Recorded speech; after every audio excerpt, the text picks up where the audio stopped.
you're still here. And you get another chance this day to do better and be better.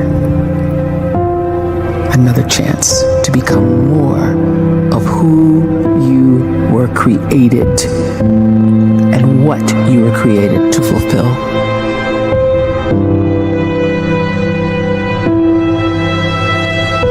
Everyone in the world is capable of living outside the role or beyond the roles that they place themselves in, no matter what it is.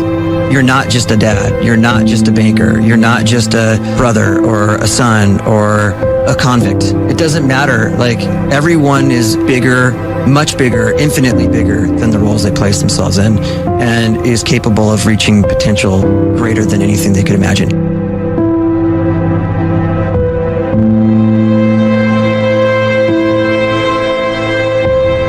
You can live the life you desire. It's right there in front of you.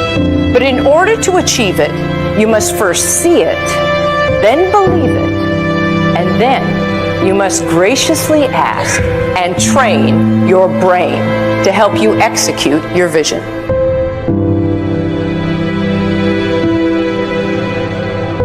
So when you start to focus and you delete distraction from your life and you start to get seriously invested in doing one thing staggeringly well, and you practice that one thing over and over, a term to think about is mundanity. You do one simple, seemingly insignificant thing every day around your main skill, and it's very mundane, but small daily improvements over time lead to world-class results. Well, here's what happens in your brain. You start to isolate a single neurocircuit around that skill, and that starts to trigger a certain type of brain cell called an oligodendrocyte, which then releases myelin. Myelin is a fatty tissue that starts to wrap around that single neurocircuit related to that main skill you've been practicing. And when myelin starts to wrap around the brain circuit, what happens is you have accelerated learning times, you can see more quickly, heightened perception, and you'll learn more quickly. And that is really the quote-unquote secret of the great producers. It's not a result of some natural gift, but their daily practice, their relentlessness and their grit, their work ethic, and their singular focus and sacrifice.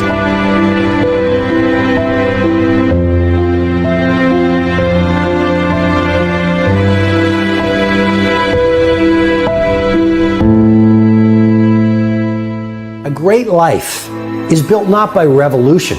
A great life is built by evolution. Small and steady wins the race. What you do every day is far more important than what you do once every decade. I want you to really think about that idea. What you do every day is simply your life in miniature. And as you live every single day, so you're crafting your life. What you do over the next hours is really building your future. And if you can just get every single pocket of 24 hours right as best as we humanly can, the rest of our life is going to take care of itself. So small wins matter. The scripture says we will eat the fruit of our words. You are planting seeds when you talk. At some point, you're going to eat that fruit. My challenge is make sure you're planting the right kind of seeds. If you want apples, you have to sow apple seeds. If you want oranges, you can't plant cactus seeds, poison ivy seeds, mushroom seeds. You're going to reap fruit from the exact seeds that you've been sowing. In other words, you can't talk negative and expect to live a positive life. You can't talk defeat and expect to have victory. You can't talk lack, not enough, can't afford it, never get ahead, and expect to have abundance. If you have a poor mouth, you're going to have a poor life. If you don't like what you're seeing, start sowing some different seeds.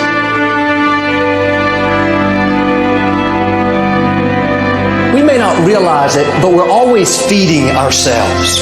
What we watch, listen to, the people we're around, the thoughts we're dwelling on, that's feeding our inner man. If you go to lunch with people that talk bad about the boss, make fun of a coworker, put down a friend. They're feeding you gossip, feeding you jealousy, feeding you disrespect. Here's the key. Whatever you feed is going to grow. You may not like what they're feeding you. You're a nice person. But if you continue to hang around them, before long, you'll be gossiping. You'll be critical. You'll be disrespectful. Why? Because you kept feeding the wrong things. If you're always feeding negative thoughts, thinking, I'll never get